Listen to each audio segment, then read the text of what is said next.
nervous because I'm speaking tonight, like, and I know this is like out of the blue because I didn't tell y'all. And I mean, some of y'all probably know from like seeing my post on Snapchat or something like that, and for friends on Snapchat. But sorry, I'm also driving, and my sister's calling me. Yes. Yes. It's like at the biggest pavilion. All right. But yeah, sorry. I'm on my way there now. I'm speaking, and I'm super excited about it because I've always, you know, been proud to be black for one, and I'm also, it's Pride Month. I'm part of the LGBTQIA, you know. That's just, it's a big thing. It's a big thing to be proud of, and if I can show support to anyone or anybody from my group, you know, from both sides, being black and gay, like, I'm all for that. And I've been seeing all of these crazy like riots and protests and blah blah blah blah, and I'm just like, it's crazy, but in a sense I feel like it needed to be done. Like, we need to be heard some way, somehow. So yeah, when I get there, I will catch up with y'all. I'm probably gonna have my sister record because I'm gonna be doing stuff, which really I don't even know how this is gonna go, and we'll see when I get there. But yeah, I'm like nervous but excited, so I'll see you guys soon. Alright guys, so I've made it.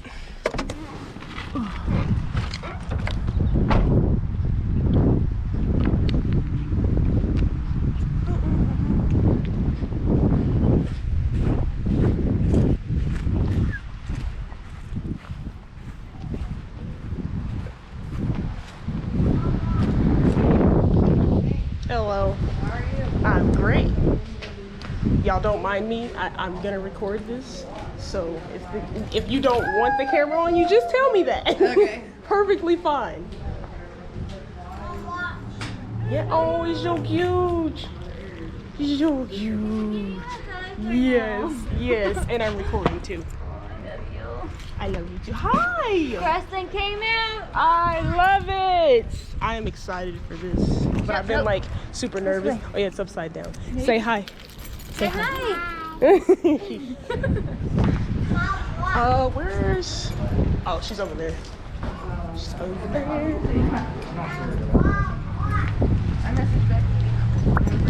Everybody's out. Bye.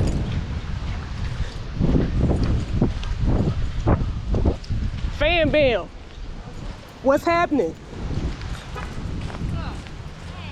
Y'all can wave to the channel if you want to.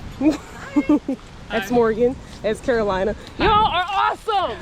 Y'all are freaking awesome. Like, I can't describe the excitement / nervousness that's going through my bones right now. Public speaking, I'm not good with it. I'm so nervous. Me either. Oh, I've actually never really done it. Do your best. Yeah. Wait a minute. Wait a minute. What? Wait, how are we even doing this? So, okay, so what we thought is that we'd welcome everybody. We'd say a couple words. We'd have our speakers with you and Charles, and then we would open it up to the community to allow them to speak, and then we're gonna close it out with prayer. Awesome. And then like 10 minutes of silence. Thank you guys for coming. So yeah, that's what we're planning on, but we'll start here in a couple of minutes, I guess. Okay. Well, whoever my late siblings are. I just seen do you think we should do any chants or anything like that? Well, I didn't know if y'all were like planning to like walk and do stuff, or you were just gonna have it here, or like I didn't know exactly. I think we're just gonna have it here because we didn't go and get a permit to walk out and do things. So we're just gonna like, we have the microphone and set up right here, so you could just stand right here. Oh my God, I'm gonna cry. So I gotta use the microphone. These late people just made it. You're gonna do great, Taylor. You're going to do great. Okay. I'm like, I don't know. I'm scared. So scared. Annie's here. In Crossland. Where? They are somewhere back there, maybe.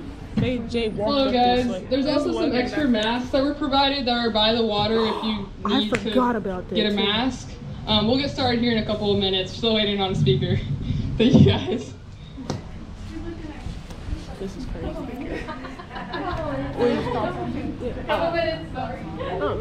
No, she has on a mask. Annie has on a mask. Do you need a pep talk? I need a not pee my pants talk.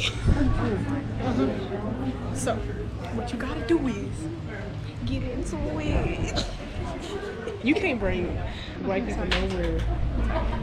You're going to do great though. Don't think about it. Honestly, don't think about it too much. It honestly like means a lot. Oh, there they are. There they are. There's a lot more people than I thought. Oh yeah, it means a lot that like people really come out and do this type of stuff and support, you know, other lives, like and important lives that are going through stuff right now. Like I think that's amazing.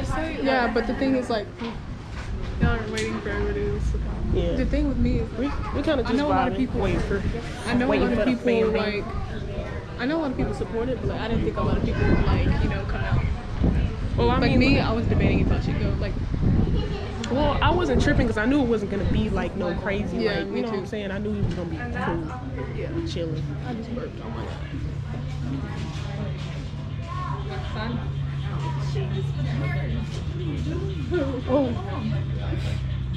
Oh, I know she see all these people. all right. I'm gonna hand this camera off to Lasia or Nene or one of y'all. I think Nene's the camera person. We gonna argue? We gonna fight over it. Why are we trying to tell them that? Let's get started. I just want to thank everyone for coming out. The way we planned this to work was that me and the other people that collabed to make this event happen, we're going to say a couple words, and then we'll have our speakers come out and say a couple words, and then we'll open it up to you guys as well if you would come out here and say a couple words. And then we'll say a prayer, and then we'll have 9 minutes of silence for George Floyd's murder, and then we'll wrap it up, and then we can have our gathering. So, yeah, I guess I'll say my little speech first. It's nothing too much. I gotta.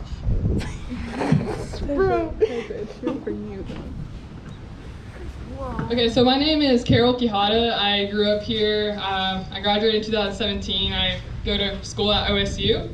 And I just wanted to appreciate all you guys coming out here. I think it's important to acknowledge what's going on in our world right now. It seems like it's hard sometimes to relate what's happening because the majority is white here. So it kind of seems like racism sometimes feels like it doesn't exist. But unfortunately it does. George Floyd's unjust murder and cries for his mother were heard around the world. It has led to a long overdue movement. But there has been, unfortunately, many others like Breonna Taylor, Tamir Rice, Trayvon Martin, just to name a couple. These people were lost to unjust brutality. We are 3 weeks into this movement, but I ask you guys to not tire of fighting the good fight. MLK's boycott lasted 381 days before change was made. And yet, today, I'm still standing here asking you guys for Black Lives to Matter. So let us continue to fight for our Black sisters and brothers. We can be the change in our community, in our world. It's not enough for us to just not be racist anymore. We have to be anti-racist. We have to educate ourselves and educate other people, as well as check our implicit bias. Keep fighting the good fight, and God bless. Black Lives Matter. Thank you guys. People react to things wrapped in hate with rage, but people hear things wrapped in love and prayer. This is a genuine, caring, loving gathering for peace and prayer. Thank you all for coming out here and gathering our community as one. I understand that I'll never understand, but I stand. Black Lives Matter. Asia Martin. I've been here for about 7 years or so. I love it here. Not completely. Like when I first got here, I was like, because I moved from like the city, so like I was just like, no. But I've met some pretty cool people here. This is long, so just kind of bear with me. Mine's a little longer, and really just wanted to say thank y'all for coming out because it means a lot. Like, I've been talking about it a lot. Like, my siblings get to hear it 24/7, and they're just like, yeah, do what you gotta do. So I'm not big on this speaking thing, but I just wanted to thank Gabby and Morgan and Carolina for putting this together. Why are you doing this? Stop. Okay, so really, like, I just have super deep, like, love for everyone for one, but like, I understand that who I am as a person matters, and I love to be a part of two big groups that are super, super important to me, because for one, I'm gay, and for two, I'm Black. And that's two things that people do not take seriously to me, serious enough. And so I feel like it was only right for me to say what I had to say. The love that I have for all lives is deep, but my culture, my Black lives, my brothers and sisters out there are in danger. I'm excited to see that even if you're not Black, that you see that this is important to you too. We've been fighting for a while, and at this point I feel like we still shouldn't have to be doing this, but unfortunately we do. Free-ish is not good enough. I shouldn't have to say that we're free-ish. We should be just as free as the next person, I believe. So I want to get to the point to where I can turn on my TV or open Instagram or Facebook, and I don't have to see that another Black man or Black life in general has to be taken just because of the color of their skin. And so I would just like to say rest in power to George Floyd, Breonna Taylor, Trayvon Martin, Ahmaud Arbery, and so many more of our Black queens and kings that have been failed by the system. And we will not let you down, because Black lives matter. On Tolbert. He wanted to say, thank you all for coming together today to honor Black voices and lives in this country, in this state, and in this community. I long for the day when the proclamation that Black Lives Matter is not a political statement. I long for a future in which my children do not grow up watching videos of Black men, Black women, and Black children get murdered and harmed for doing the same things their white neighbors do without fear. More than that, I long for a future where Black lives are celebrated, where Black lives get the resources and opportunities to excel. And the change I long for starts with you and I. It starts with us standing in solidarity with our neighbors and taking steps every day to be unforgivingly anti-racist. Racism exists and can persist in schools, in healthcare, in the workplace, sorry, I lost my place, in places of worship, and in the home. So I challenge you to do with what you can to educate yourself, challenge your privilege, find your voice, and use that voice to lead in your community with love and empathy. Black lives matter. George Floyd's life matters. Breonna Taylor's life matters. Ahmaud Arbery's life matters. Eric Garner, Tamir Rice, Sandra Bland, Freddie Gray, Atiana Jefferson, Philando Castile, and Trayvon Martin. Their lives matter too. Thank you for standing with me on the right side of history, and thank you for standing up for Black lives. Thank you. My name is Charles Smith, and I am a Black man. Actually, I have multiple races within me, but I identify as Black, because when society see me, what do you think they see? A Black man. So I identify as being a Black man. There's absolutely nothing wrong with it. I love my Black people, but I love my white people just the same. And the reason I showed up here today is to get a point across. Some of you may not agree with what I'm about to tell you, but at the same time, some of you need to hear the hard truth, and I'm gonna give it to you. The way George Floyd lost his life was absolutely wrong. No doubt about it. There's no justifying it. That was murder in front of millions of people. Everybody that saw the video saw a man get murdered. Ain't no doubt about that. But I want to put this on your mind. For you mothers that are raising kids by yourself, especially you queens, you Black women that are raising these Black kids by themselves. Do you know in the 60s, back in the 60s, mid-D, I know you can testify to this, there were two-parent homes. There was a mama and a daddy at home. And the problems that we face, that our kids face today, they didn't face back then. Yes, racism was thick then, but it wasn't like it was now.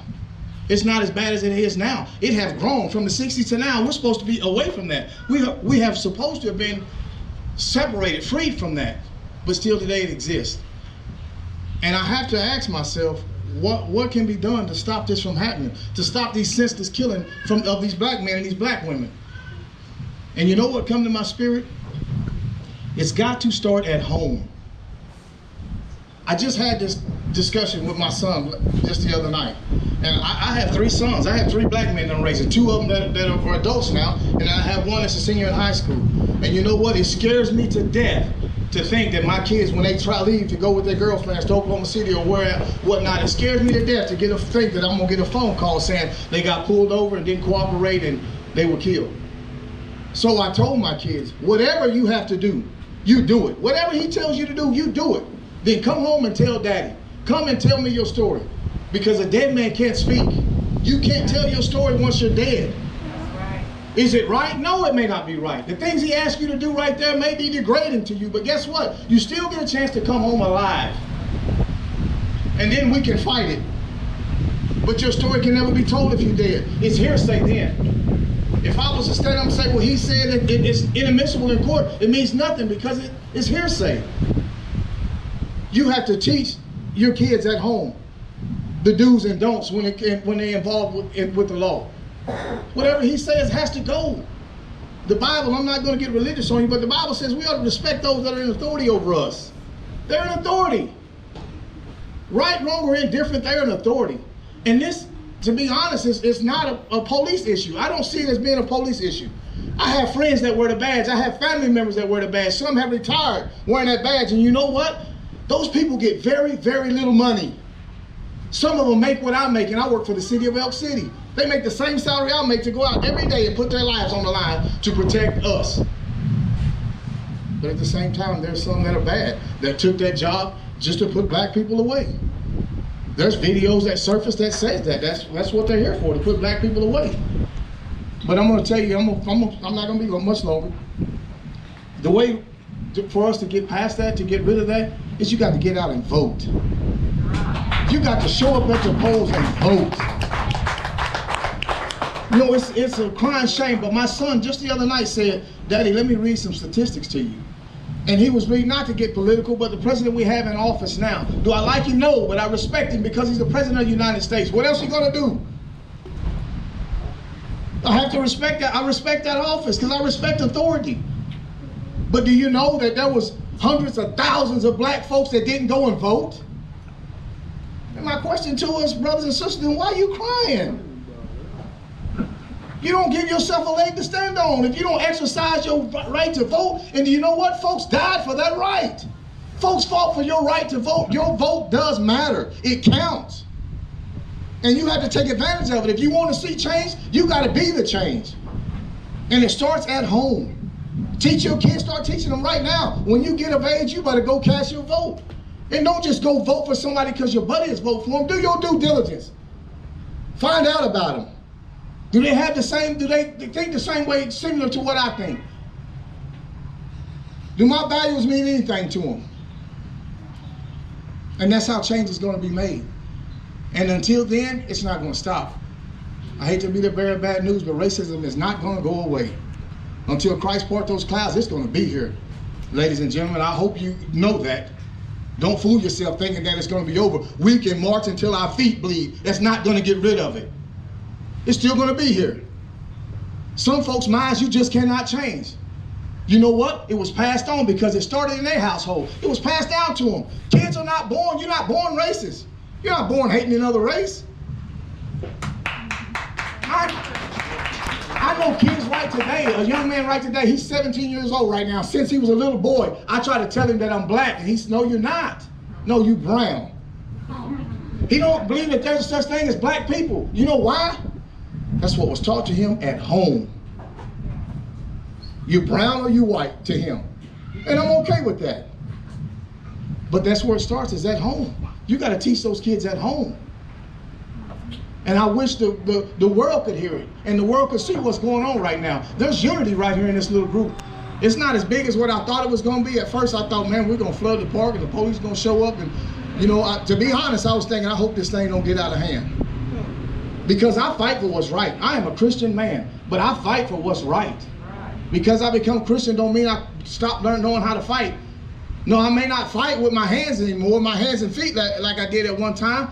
But the battle that I fight is spiritual. And I pray for this town, this city. I love Elk City. This is my town. This is where I'm from, and I pray for it all the time. But you know what? It exists right here in Elk City. But because of those of us that were taught well at home, it don't come out like it does in the bigger cities. And do me a favor before I leave. Keep that black on black crime stuff out of your mouth. Okay, that's a tag that somebody passed on, and then that thing just spread like wildfire. Yes, the black folks kill black people. Yes, they do. So do white people kill white people. Do you hear white on white crime? Is that a thing? Black on black crime's not either. If I live in a town and it's 95% black and somebody get killed, it's probably going to be a black person that killed them. Same as it would be if it were all white. But we got to stop falling for that. The tricks of the media too. The media will take stuff and blow it out of proportion, then somebody will take it and run with it. Do you know, I heard a quote from Denzel Washington. He said, if you watch the news, you're going to be misinformed. If you don't watch the news, you're going to be uninformed. So what do? Well, you know what I do? I find out for myself. Do my own due diligence. I study for myself. And I'm going to treat you the way you treat me. Everybody I come in contact with, I try to show them love, because that's what I want you to show me, love. I don't want you to judge me by the color of my skin, but by the content of my character. And I hope that my character is upright in front of you. That's what I try to teach my kids. I try to teach them boys. And you know what? Neither one of my sons have brought home a black girl. It don't bother me a bit. Some black folk got a problem with that. It don't bother me a bit. I love their girlfriend, and especially this one, she done growed on me like a daughter now. She's like a daughter to me. But you know what? I teach them at home how to act, the things you do and you don't do. Whether you right or wrong, don't fight back with them. And I encourage you to do the same. And you know what? It's not just the black kids that are at risk here. There's little white boys too. If you sitting here right now, and it's because those signs that says Black Lives Matter, if you affiliate yourself with that, you too have become black. I don't know if I offended you or not, but that's just the hard truth. You know what they call it. You know what they call you when you affiliate yourself with blacks. Somebody posted it. I don't remember. I think it was Morgan reposted. In lovers. Yeah, they call you a nigger lover. That's what they call you. If you affiliate with black folks, that's what they call you. And guess what? That's how they're going to treat your kids. You might as well be black. But that don't mean back up. You still got to stand for what's right. I appreciate every one of you that's not black for showing up here today. And if you look, you outnumber us, people of color. Look around you. You outnumber people of color. That says something for the town of Elk City. I can't speak for Minneapolis or any other city that's going through this, but that says something for Elk City. It's not as relevant as one may think it is here in Elk City, but it's a big thing for this to get out. And like I believe she said a while ago, it's going to get tiresome, but you can't give up. You got to continue. You got to continue to stand against that evil, which is what it is. Racism is an evil. It's been taught, passed on from generation to generation. It's a terrible evil, and you got to stand against it. You have to fight it. But you're not going to fight it in the streets. You're not going to get out there in the streets, start burning down buildings and tearing up people's stuff. That is not how you fight it. The fight that we're up against right now is nothing that we can win in the flesh. It's just not going to happen. There's spiritual warfare going on. Something have got to divide us. There's got to be something that divides us. Why not race? I know how to get them. Race. I'll get this race against that race. And then before you know it, it's total chaos. No, we don't need to defund the police. The craziest thing I ever heard. What are you going to do without law? There's no order if you take the law away. It'll be total mayhem everywhere you look. There'll be robberies, rapes, and everything going on without law. We got to have them. We just need to get out and vote and make sure that we have good ones. Make sure your councilman is working on your behalf, black people. Let your voice, you letting your voice be heard now, let it be heard during election time. Get out there and vote. Next MLK Day, I expect the streets to be full. If now all of a sudden Black Lives Matter to you, then it needed every day, the day they give us to celebrate, which is Martin Luther King Day, it ought to be packed. Why not get out and march then? So folks will know, you know what, we still standing. It don't have to take the death of somebody else for us to come together and say, no, this is not right. You can stand against injustice every day of your life. But if you want to make this thing better, teach them kids at home. Teach them about going to vote. Teach them about respecting authority. Let them daddies get back in the lives of them kids. Mamas that got babies that's raising them by themselves, I don't care what that man did. Let him be a part of that kid's life. It takes both parents. It messes the kid up psychologically. I know I'm one of them. I grew up in a single parent home right here in Elk City. And you know what? It was tough on me. Everybody, all my white friends and daddy, we go to their house and their mom and daddy sitting there, and I have no idea what it feels like to go home and say, Daddy, nothing, because he wasn't there. You sisters, stop women. Stop allowing yourself to be a baby mama. Daddy's got to stop allowing yourself to be a baby daddy. Be parents to your children. Those are the type of things that we have to do in order to make change. It's not just going to happen by itself. It's going to take each and every one of us. And you know what? We got to come together and be on the same accord. I hope that I didn't offend any of you. If I did, I apologize. But I am never sorry for telling you the truth. Okay? Black lives do matter.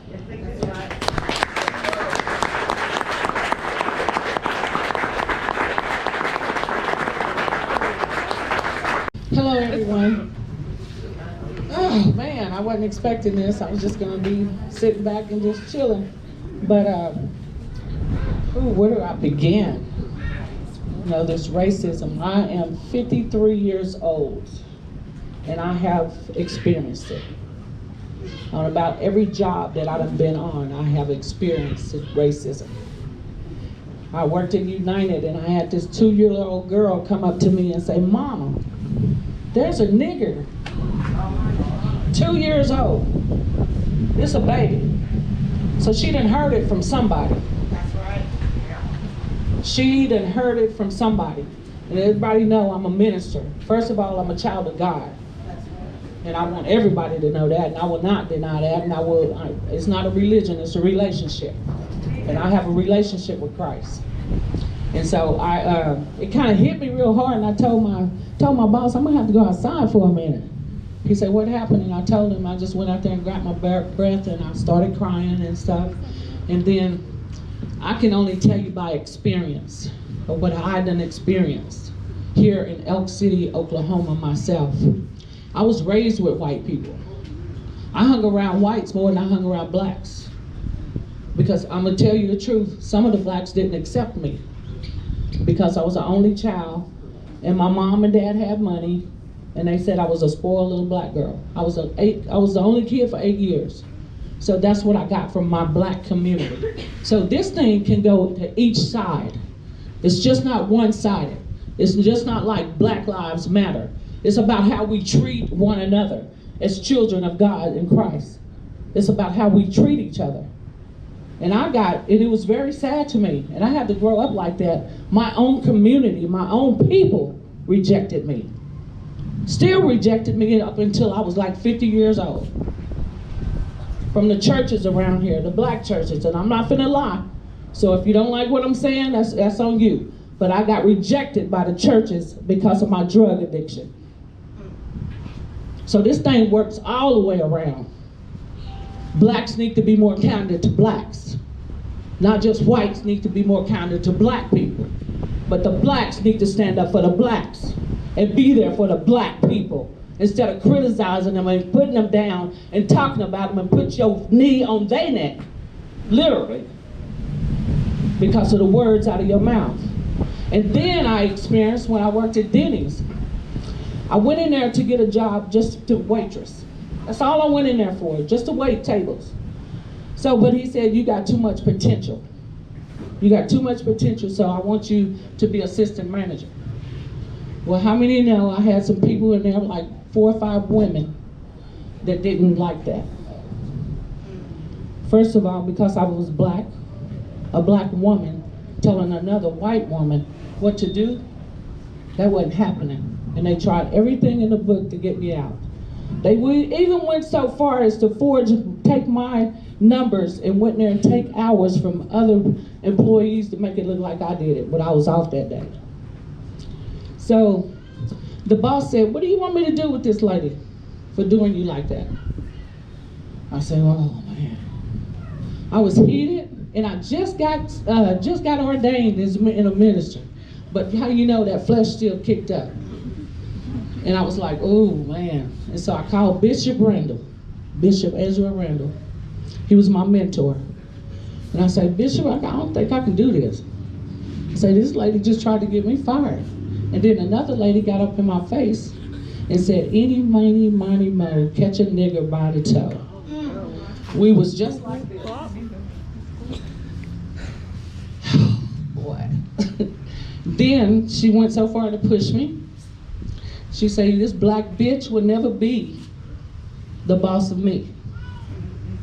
And this went on and on and on, and the other girl was treating me wrong, and the other girl was treating me wrong. And I kept calling Bishop. He said, "No. You said yes to Christ." I said, "Yes, I did, but I can't stand to be treated like this because I'm finna catch a case for real. I'm finna ask all of them outside. I know I just accepted Jesus as my Lord and Savior, but they finna come outside. Me and them finna go toe to toe." And one of the ladies was 70 years old, and I was ready to kick her. You know what? I was ready. I said, "I'm not taking this." He said, "No." He said, "No, you chose Christ." He said, "Love thy enemies." I said, "Oh, we."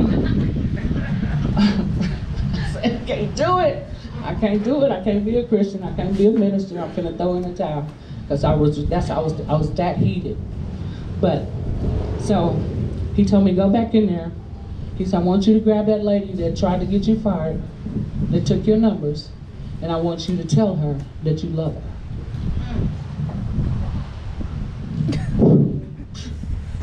I said, "Let me walk around the building for a minute."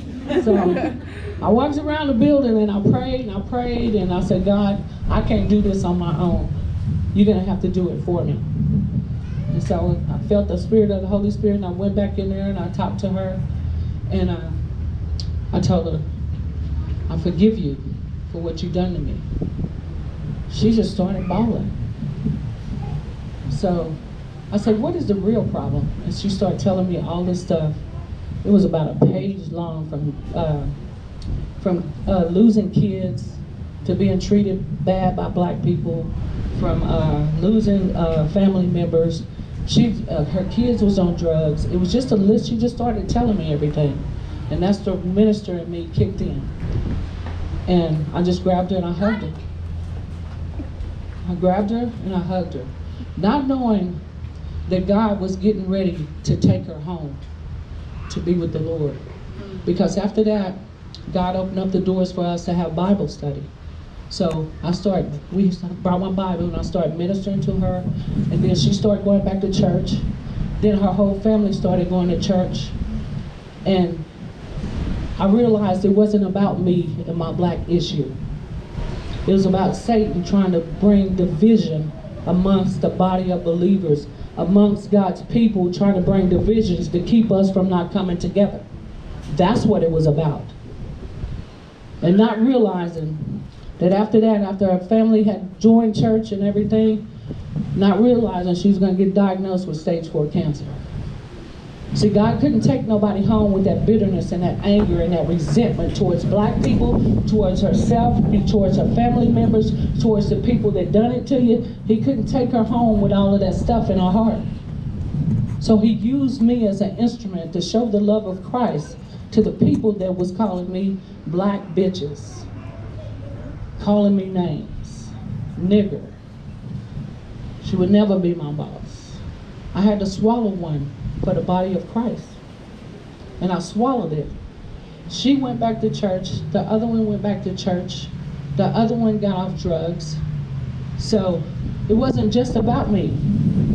And the older lady that I wanted to knock out so bad, she's now in the nursing home. And our attitude has changed as well. So it wasn't just about Bonita and being called black bitches. It was something way bigger. And like Minister Charles was saying, it's a spiritual battle. And he's trying to bring division amongst the body of believers, and we're falling right into the trap. We're falling for it, just by the color of our skin.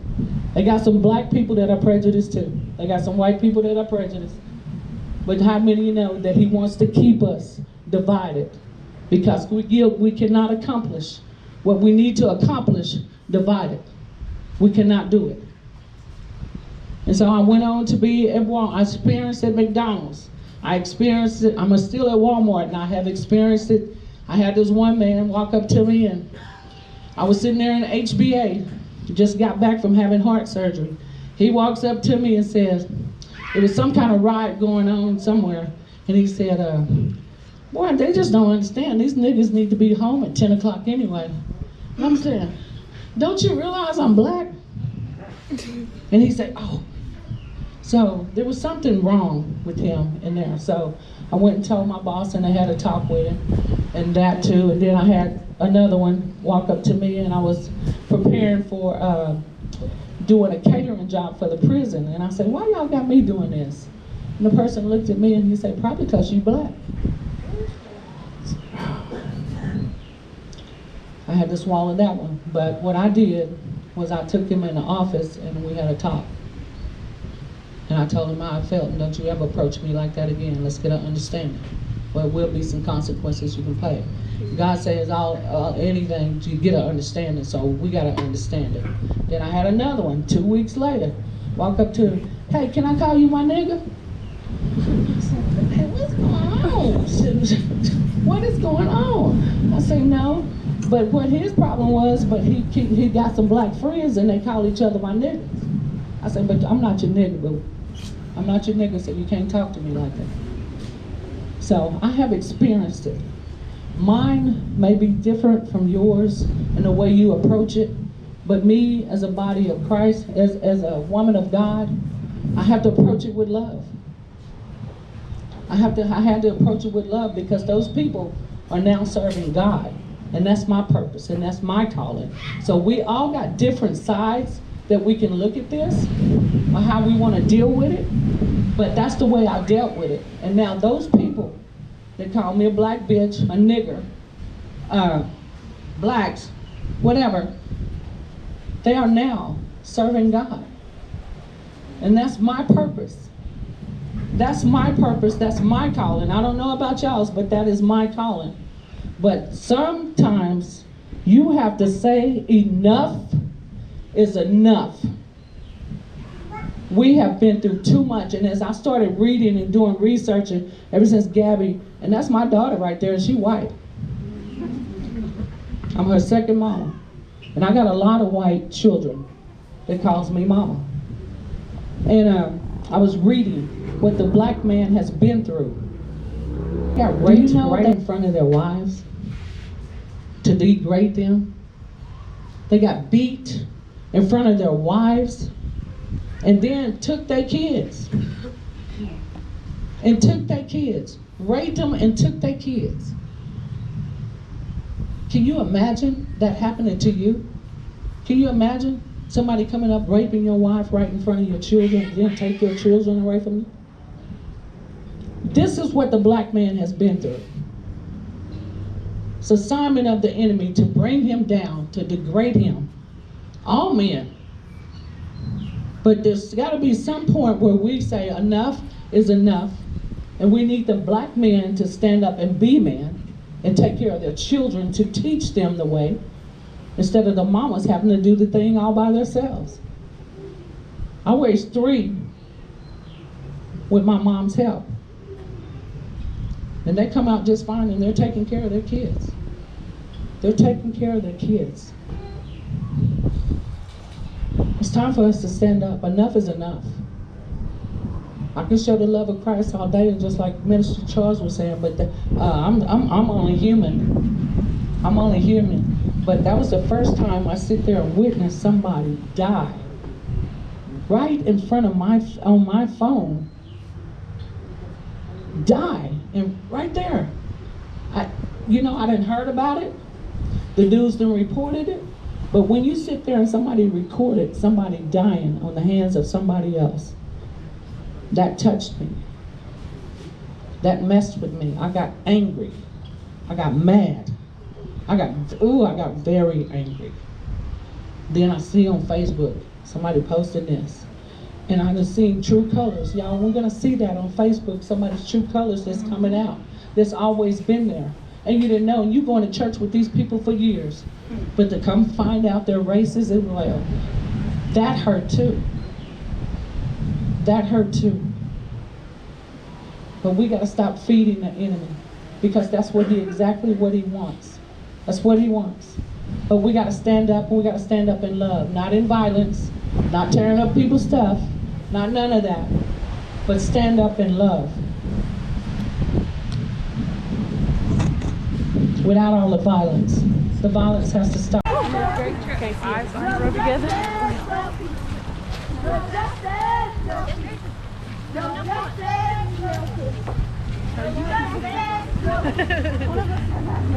Shout us out. I ain't playing. Do your thing. I ain't knocking it at all. It's all love. Honestly, I love it when people do that. It makes it harder for me to edit, because it makes me like, okay, now I have to figure out how to put their stuff in there. Yeah, it's a challenge. I accept it though. I'm very passionate about it. I know I watch your YouTube videos all the time. I'm like, I should watch some shit. I'm gonna use it as a fan. This is why Black Lives Matter right there. Right there. Y'all can't do nothing without us. What y'all gonna do without us? The world is gonna be cold and ain't gonna be funny. Ain't gonna be no jokes. Basketball is gonna suck. Right. Everything is gonna suck.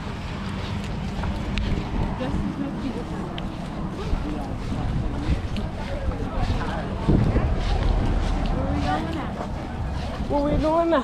What we doing now? Where we going now? Hey.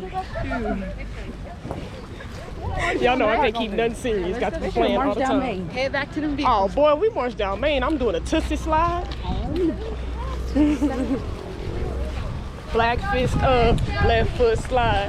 No justice, no peace. No justice, no peace. No justice, no peace. No justice, no peace. No justice, no peace. I can't. I'll be dancing to everything. No justice, no peace. No justice, no peace. No justice, no peace. No justice, no peace. No justice, no peace. We marching through the streets. We ain't playing no games. We'll do it in the rain. Let's go.